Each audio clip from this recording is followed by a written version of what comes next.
All right, guys, I'm really excited because I just got these Shapenti bead stoppers off Amazon. I got a pack in all black as well as the multicolor, and there's 52 pieces here. So you can kind of make your mask how you would like.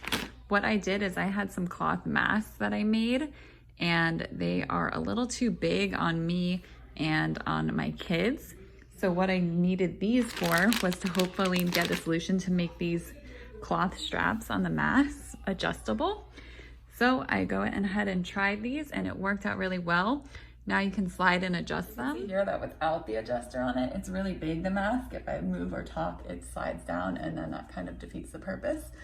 But after I added on the clips here, so you can see with the clips here, it's a much tighter fit. And you can see it's just a little bead behind the ear and it gives a little pop of color. And it's comfortable, I don't feel it at all. And now you can see I'm talking, my mask is not moving at all. And this way I'll be able to adjust it to fit my kids as well as myself. To put these on, it was pretty easy. There's a bunch of different colors here. So I'll just take a black one for this.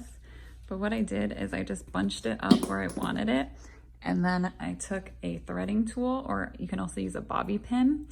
And then while pushing this down, while you have this opening, you're just gonna slide that mask piece through. So let me see if I can try to do this here.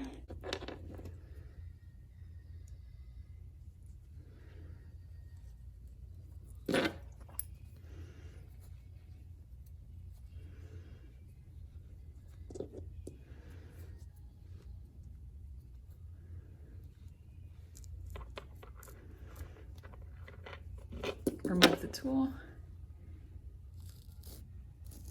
And now both sides are adjustable.